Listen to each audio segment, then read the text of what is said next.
episode for higher juicy news. We ma ubibia akwaba had the latest hot nkwa era me bremo. Enuti so nya subscribe to channel dia bomodi as obe subscribe. The way I say we click the subscribe button no.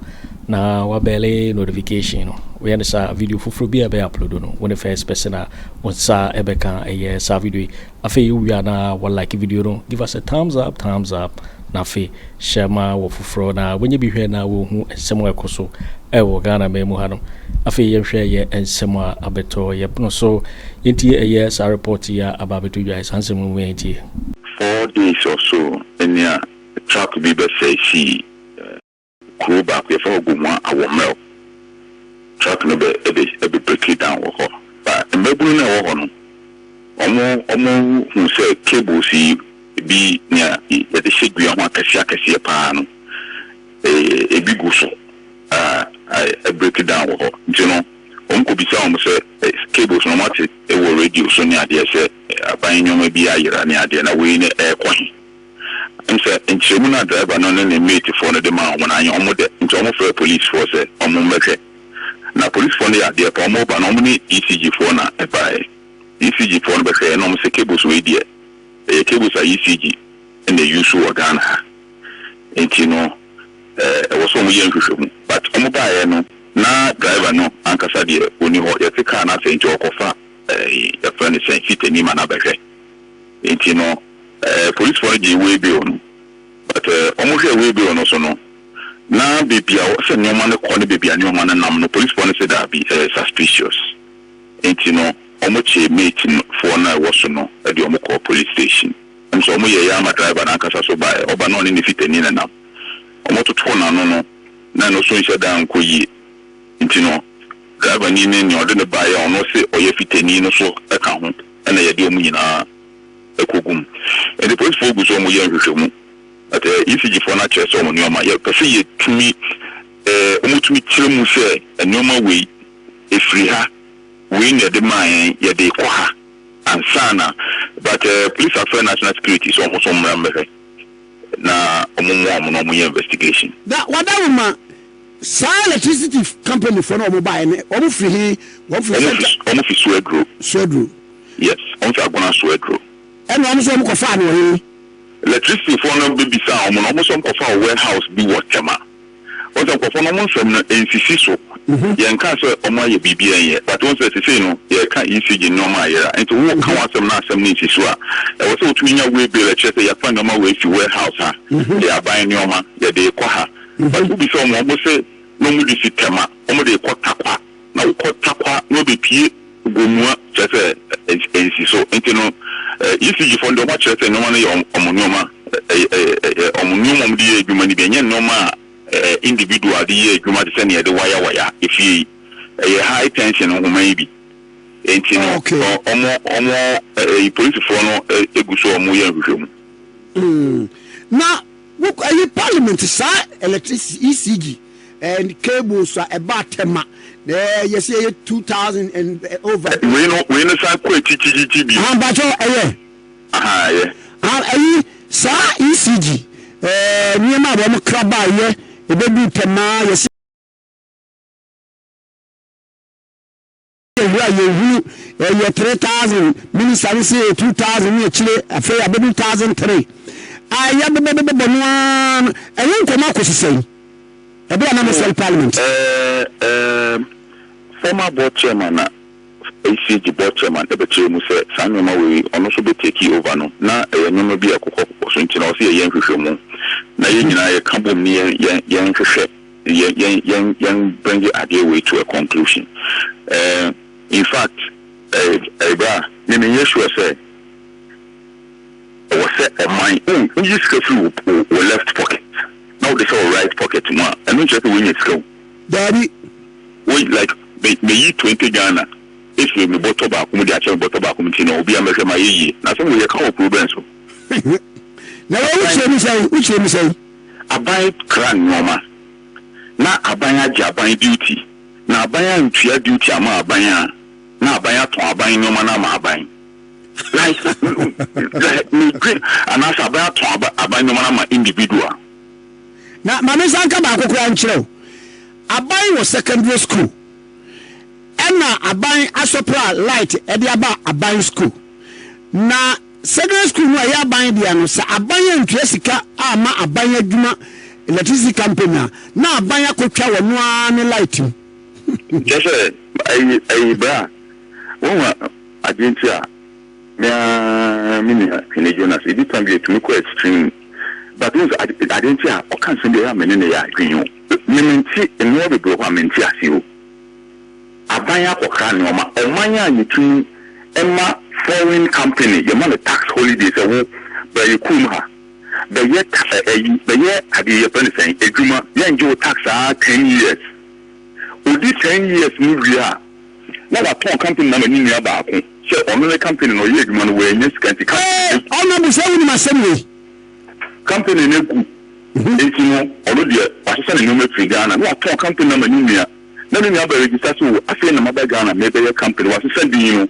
me be company for front mo ma me 10 years holiday don so beji no wa ya sa oman we say eno ankasa oman no de ne no ma ba na ontumi this report into no ye otoma obin oman obin ho a unti ase Ghana democracy no se bantam bugu de no obin ho unti ase Ghana Armed Forces enoma a reporter obetumi akọ auction you like that na ya tro Ghana Armed Forces obetumi akọton there adenti na ECG die ebegu port adenti na nyoma na yede ama contractor se onkofa enyoma mbra no adenti na ye on yan fan kan se oba wa ubeyi ebi kogu ECG warehouse na fe abanti oka or the duty ni ade ni nya aka ho aban wa na oji duty ni tunu mahin a otu aye adenti na yebega egu habo se aban nyoma na ba ye no ye tunu eyi ntino aban then Ato nyoma no ama individual asa aban ma o kam nyoma ba na me nya sika ntu akanti no well wait would you say history rule oh bro me gina hey enwa na me figo mu abae enne enyumre me sa ko gomu ye ko yefuo ye kase na be ya ye be ye magumu ayeye starting you been say head in Rio Ghana high end me so who okramai and kramai so who kramai say all better na doa mo je kura say yan kramai no moda we no uchiano ai ye fe wa Afenyo fi all better also okon round back one so all kan say e wi ase nyina yeyi osan ko hutu osese wi ase nyina yeyi a koya metimu eyeyi okon third one and sawada osese koya metimu eyeyi a akakra ya medai eyeyi entino bra se enkane na ye na we na ye bachi we na omunim ni omo ye omem ha me ko gumu akakra na ama menye no bi nso mto aba ma me no enfa so aba so na pa se sa Ghana ni ekoi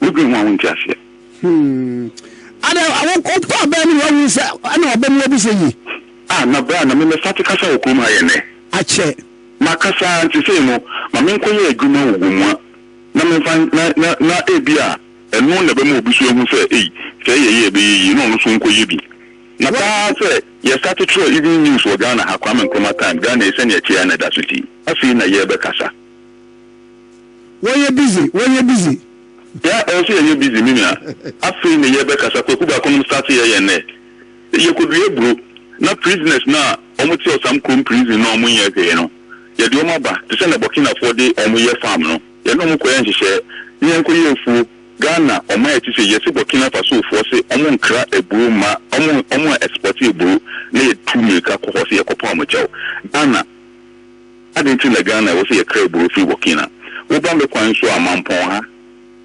dominance ye ton union ye de union market ko ho ye de union no fi Niger ni abeton wo ha aden mantenisi ye be ye a great for economic transformation so be bro and no agreeing on between Cecilia and say kasapa say ye ni ye be hwese nya Mobutu se ko fa ha ko pie ha na Julius Malema ko gina ha na Kwame Nkrumah da bi me twum wo de da there is this part of the report was a kind.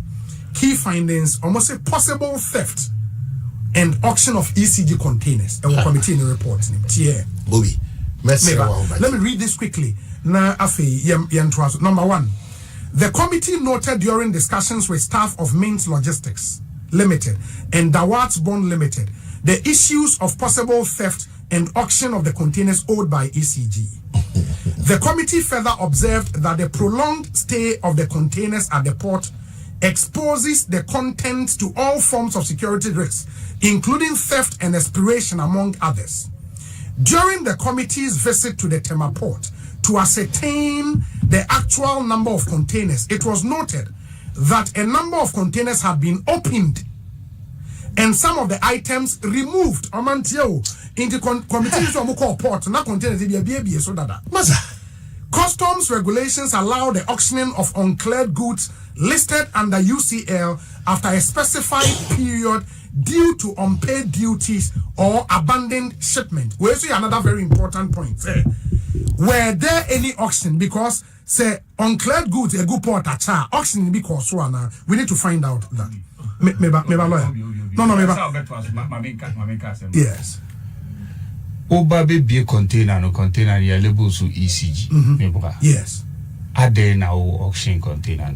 Enka container ni ya trust Ghanaian forces combe auction and I baby. So Gemma no okay.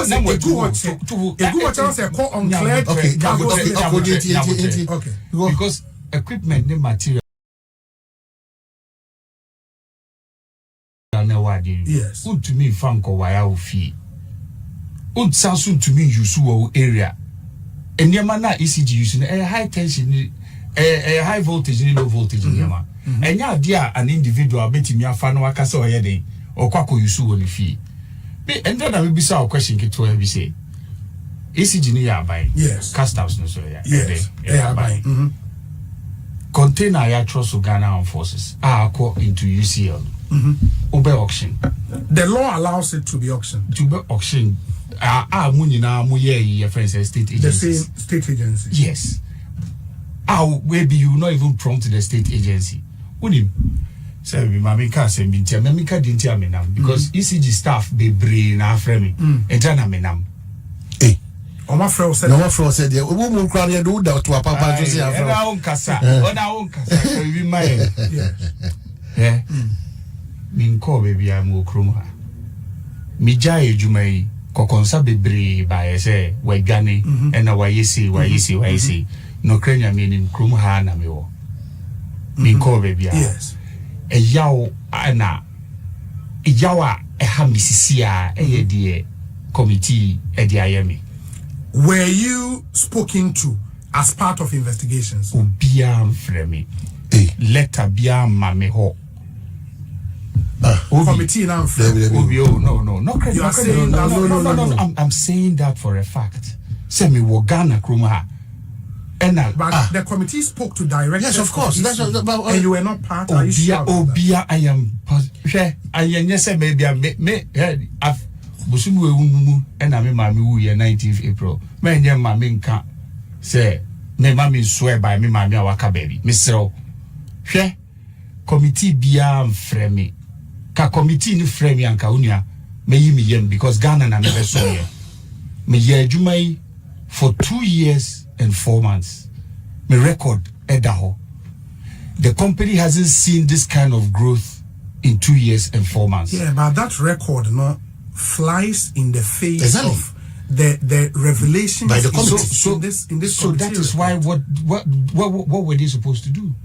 And are you sure they said he was not contacted? Almost say almost contacted directors. I wasn't. But almost say almost friend. But the truth of the matter is. But Yabomi didn't report to no. Me na me catch row. Who can report? No. Who can executive summary? They did not come be na Medina Betra no. Who can executive summary? Yabomi didn't report to no. Let's check it. Yeah, but Mabo didn't report him in summer. Omo kafa wo hono. Are they not true? Okay, I'm tempted to respond, but sebi. Now Cecilia na asem na ede a free menu. Yes, we are now in the court of public opinion. Cecilia, I mean, nimpe dia shen ntu more now. Because there are very, very, very possible answers to all of this. For sure, you started program you can some time ago me by na around them otchere be say ECG a loss reduction project. Over 67 companies are setting up factories for Krum Hasi. It was all about the revenue drive. You know also that meters have an expiry date. How can you ask people to manufacture meters and not have the requisite materials to install them? For another key issue that has to I was here and say Nkrofoi is setting up some factories. Say almost say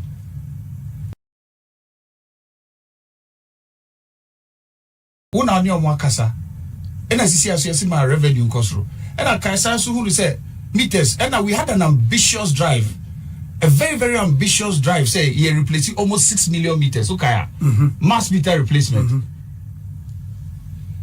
Idea bakwa mechanism management on a situation be I do baba be 2 million and I wear and I situation. Yes.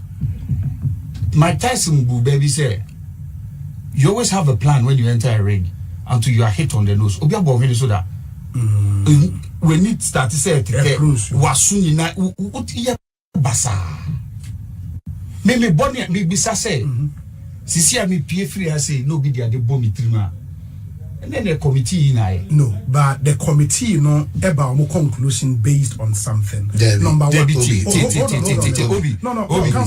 I think we have to take it one after the other. I don't agree. No, there's a committee. You cannot, you cannot as a committee, such a crucial matter.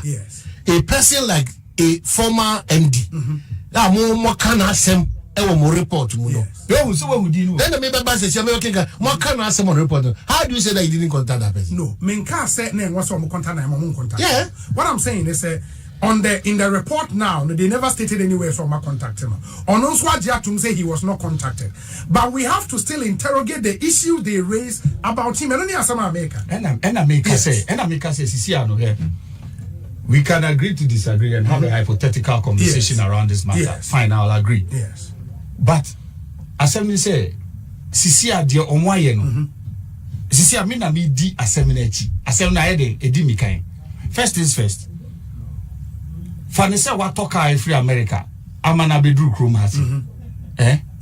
Car no bedru krom hasi. Our port unto your duty a car no wait make say car no wo se car no ira port na hina na ama car na ira hina na ama car na ira nipa also claim on right but by wo hina ho our port ho eni wo abegi wo yeah no enti aden kra na ye bo ECG kwadu ade no David tobo me making the point yes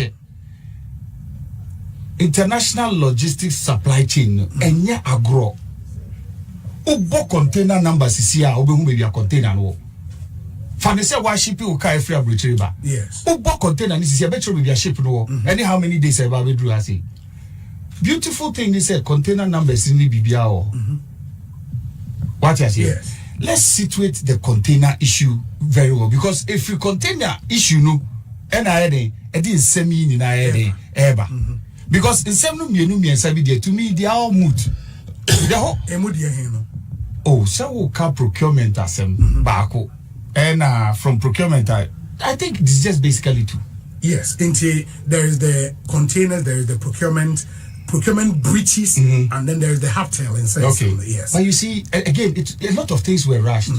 Ubusasa adi muhina no muni ne kasa. Bibi ti say haftel no. Yeah, almost say the ICT friends say director. No, the ICT directorate was collapsed. Sana muka. Our report. Yes. It was never collapsed. Did they speak to the director HR? We never collapsed the ICT directorate. We never did.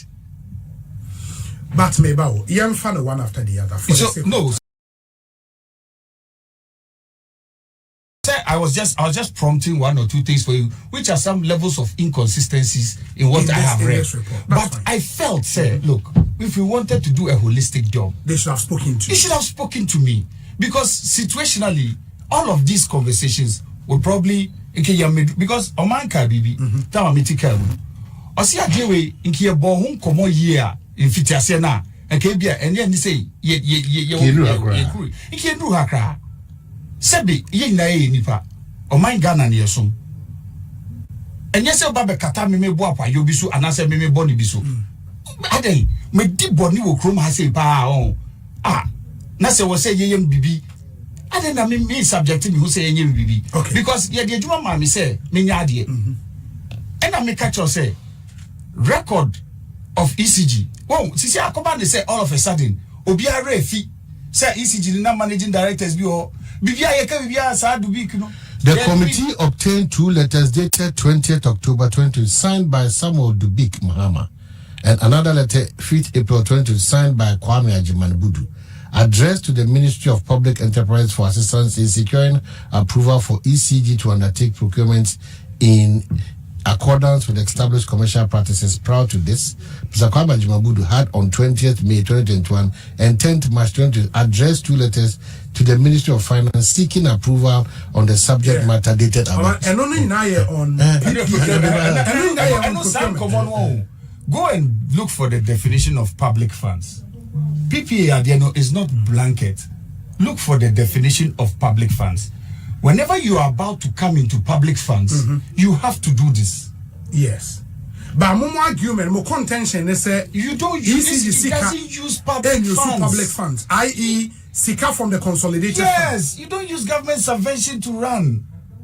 Yes, but you don't have to go by but public you have a procurement manual. ECG has a procurement manual, and the procurement manual is always approved by the board at the beginning of each year. Yes. So these are situational conversations. Where Obi, me base me babe kaseba. Men yem chimi madi because me say when what's me fide na person. I want us to do it chronologically. Assembly say yes container era. Let me speak English with this one, forgive me. A container cannot get missing. Exactly. It can be misplaced. Exactly. The only time you can lose a container is when it's lost at sea. Because when a container, look at the steps. GPHA is not a small entity. Exactly. Ghana Customs is not a small entity. I'm going to subject myself. I will subject myself to whatever investigation. Because the truth of the containers must come out. Also, we limit the conversation as if ECG is some form of cottage industry. No. When the backstory is not done well, you realize that there's a lot missing in it. Yeah. And let me talk a little bit about the backstory to help you. There were containers under investigation, under LNR. There were a ton of containers under also PDS. Yes. And the whole PDS arbitration in Yemane Kosunti. So you have to stay your hand, because when you take those things, it now becomes what idea where you are liable for what? Yes. It's payment. Sure. Now, remove that one to one side. Yes, they said there are some letters circulating that I wrote. Yes, I do agree to those letters that I wrote, because the only way a container can leave the port from what you have enacted is by, let's say, an auction. Yes. I want to take this medium to tell the committee, one, you have been very, very unfair to me. And you, as a colleague lawyer, must agree. They have been gravely unfair to me. And it was led by very, very prominent people. What did I do wrong? Will it be wrong for me to consider this a witch hunt? On you? Of course. What else? Because you were not contacted. Of course. What else? Because give the dog a bad name and hang it. What did I do wrong? Yeah, but because if you were not contacted, now it is in the public domain. That is it. That is the problem. I want to allow you to also give responses to some of them now. I won't do that. I won't do that. The import of this conversation is to arrive at decisions in to the benefit of those involved in Ghana. Yes. So clearly, what started on that leg, now why GT say hey na go for me tia panyim mo yam simpa panyana so I say because munim the anti crabia so observations that mo yin nyina no munim the anti e koduro ampa mo ne me directors directors no board meetings so directors board meetings policy is agreed upon at the board e can come kase bi only company secretary kraka say because sebi only company secretary kasaya and can say be wo mo kan no come on kan sa yeah but almost say na mama 5 million every week. Oh, for clearance by one clearance. Me see. So the then MD was Dubik. It is in so Aremeyaw Anas. Before I said we ought fracture. On the baby. Sabi ebinu eda ya camera pa ebre. Yeah. Ebinu dan kura esrem nsu to hawon. So Bin Maria Hopeson bin more containers him. Any in a becassi or mampany. Young the young show. Into war, Yamawa Pontin, and yet down free constituency beam, sir. So the Kakra, Yamiawa Domo on Sassumu beam. Priwachi, Kwaku Addo Kakra, oh. Be a mobile phone so many free. So I said, no be free one more information be. Sir. Say papa, say a bonnet. And I'm young as a crime and what he. My friend from before bed 3 beer. Yam pick. Ninka tell you about in phone burning cable fans why I'm picking. But me find say beer. No, are you busy? We busy. We busy. We are. Into the Brunei and miss call phone. So I find this as a Inti Bonino so di we ne ban phone e breye no kwala so na yo to who say if you are busy or going to the miss call e kan say be ya we are doing say miss call by phone so no I returning very well so Chief Mugabi Gasha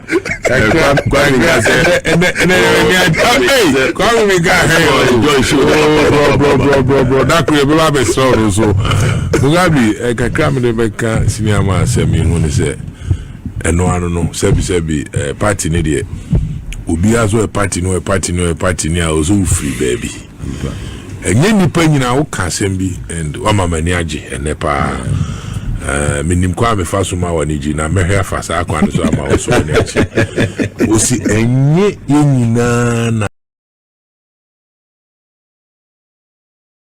ebe ya appointee and a fact because buy no kra no hwe nipa dodo ho anyu nyina na beko dem on the ebe ya ne se wakoya appointee na wadu no so wi obi si obi disappointed her party ni mu aha na nka onye obi a but bibi so na enim die bi na ma wakoya obi nti se wakoya obi na akotena ho a boni obi eba ona so a sebi president o hwe ni sa nka wo amfrew to obi ba ona so na wo so abie ni kwa ba ye mo de ye be ba na se obeye ho so ye guy na wunti ayi ni bebi ayi fi aba bedu ha dakro tie kunwa no so ayi nsa kan wa betwe mo abetena fom asem sebe damase Angelo Zebra ufe na wa fakwa second no dey pay free Ghana Port and Harbors now the moment you criticize impression no it affect us international Ukraine reputation no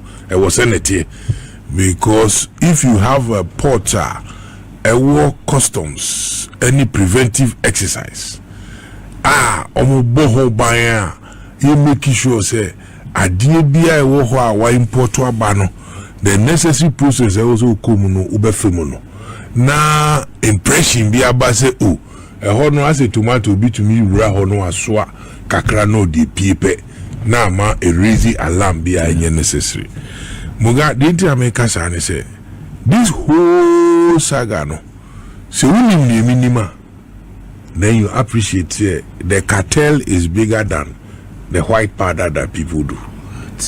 It's a grand cartel. They operate in a way. Na neme bi in your masokakra. Mama onu watie for atase.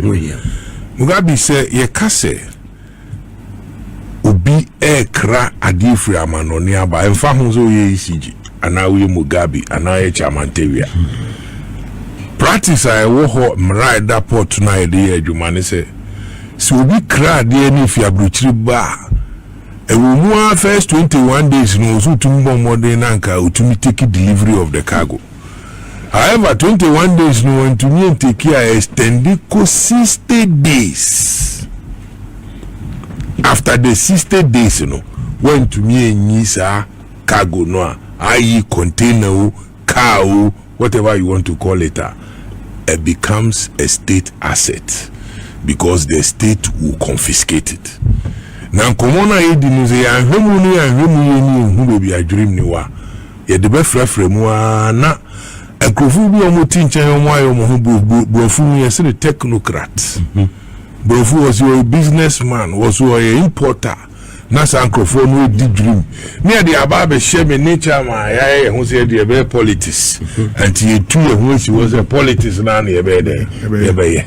Now, say cargo no ekodi 60 days na Eko state. If not bisa ho say businessman ben obi to me shipping more than 500 container na aka habo not we no da so the be ka ho. Obe no. Obe kra container tempo. I want to be is again ye na wa say akra 10 abebi so. No. Anti say ECG say hwan obi hia no man na obe kra. Answer na minister ebenya ho wind no. Enye nipa na we from and a big who say here when and crass animal procurement. Very well, procurement. And to know the issue here, and say, first of all, no, na the ABC who a bisani say containers now, according to minister, 1,300 something higher. First, yes, 3,000. After your core physically, almost 2,500, and the trigger no man, the cast, and the audit. Ye quiet audit no according to him no committee in the report or the bill not just say over 1,300 I if he say 2,500 name. What? I wanna make sure say port at the area. It cannot tina camera ni habon. And for ye canana obe kurunya for agent bi abom na importer bi no makom ho aboma na ye azani enya enkrofo so ye adwuma ho to support. And to we be now was here tema no be na atibi ama was I we be na enye papa ye pie ya na atitim.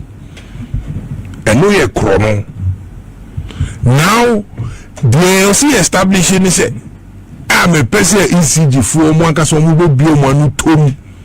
And now say minister kana me tigana for a tin say 2,500 containers need no be ahirano. And your containers are a brew 60 days a could be UCL ana that is uncleared cargo list. Who be sir? Big question man. The moment I ever catch me say e ko see UCL pen no me say ampa e ko UCL no na cartel for ni start your moduma. Na cartel for no duma omo ye ne say ECG na clear I import no man went to me and clear. No bi no clear nim so omo to be clear into obesha da ama na ba na be caport o. E be caport o na say ko UCL why UCL no under the confiscated asset committee no.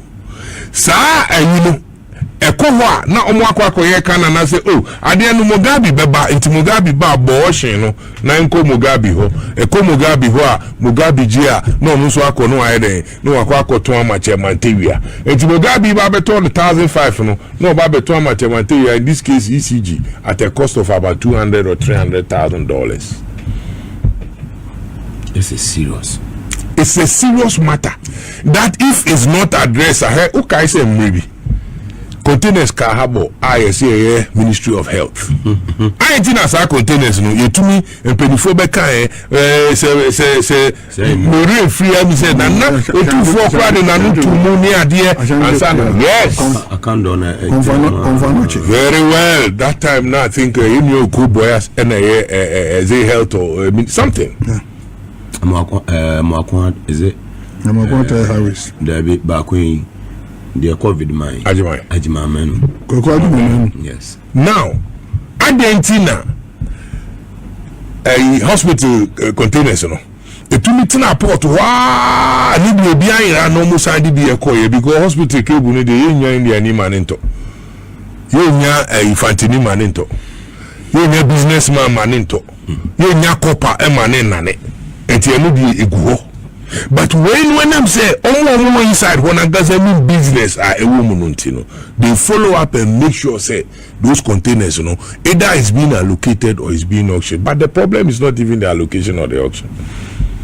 Which people authorize the movement of the cargo? And a cargo no soon to me pay without the authorization of Gabi cargo no container no and yes Ubeko Vienna City was secular. Ukujina hona nubi kasa no abetina oka muna de nko home dey omo eko holding in the no Vienna City when na your process adi machine na tamwo sika so ama ya be inspection ya trewe be ne na sifo nyina ama na odi epiko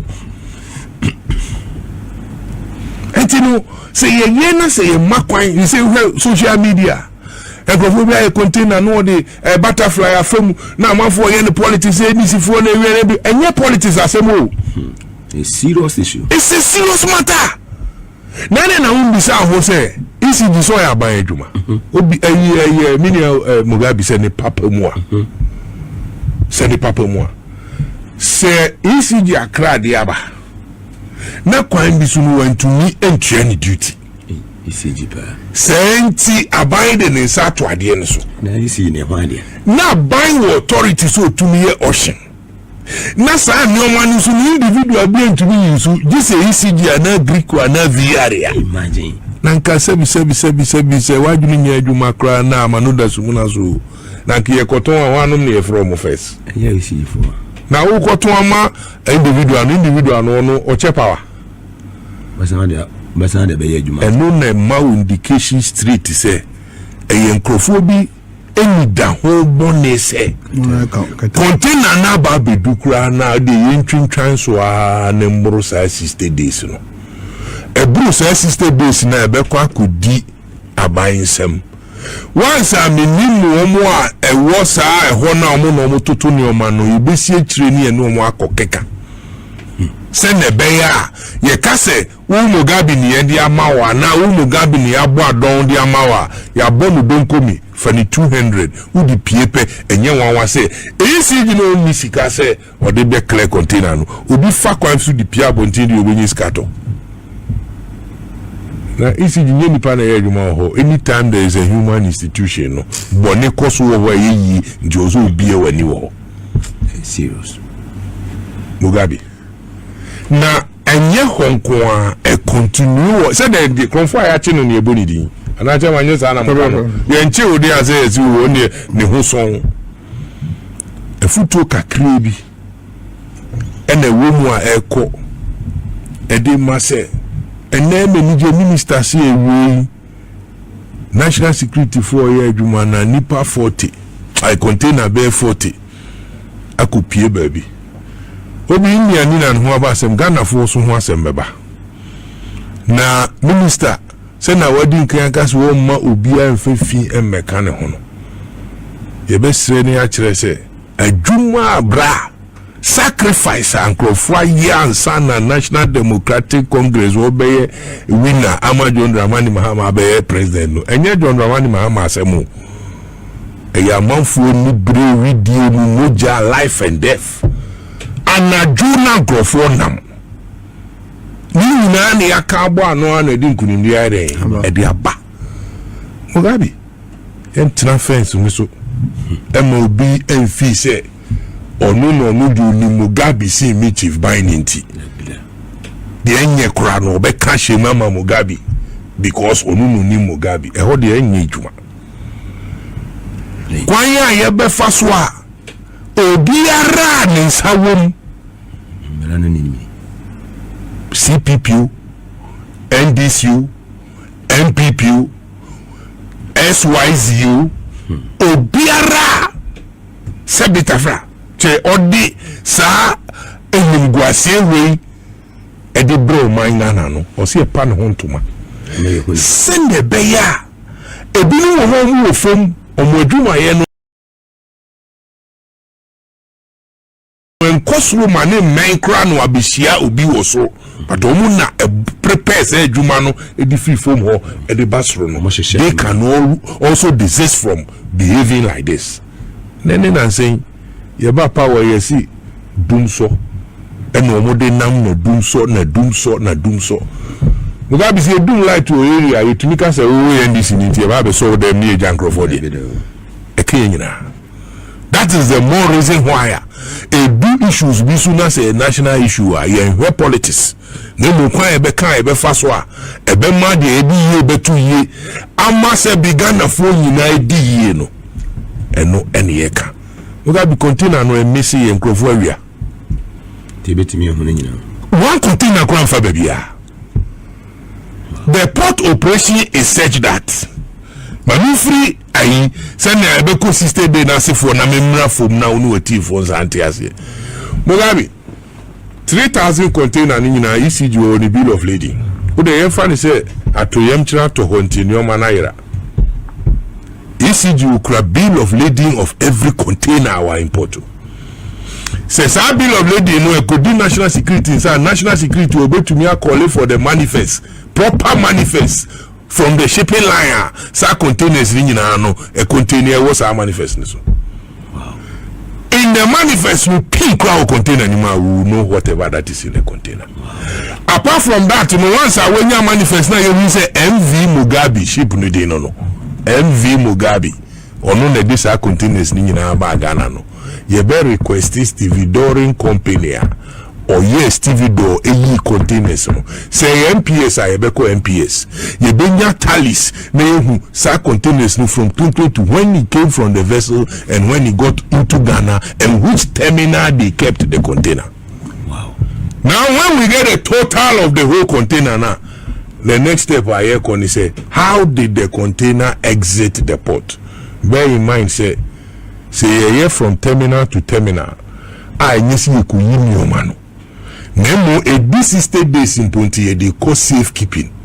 For instance, ye contain a free harbor at the call Atlasa officer. Okay. And I'm in Nipa Bakuye claims my boss Michael Azaruche was who me of voter in Nami who not chair or only trading me. What does it? Officer asare ono no operation manager on top of us or also a text message let me see you want to mention here and can never make us say Mugabe you may freeze our issues let me say a petition for removal of Chief Justice no and who assembly bobo na parliament and so and they have food test you Paul Sepenu. Wow, Paul, thank you.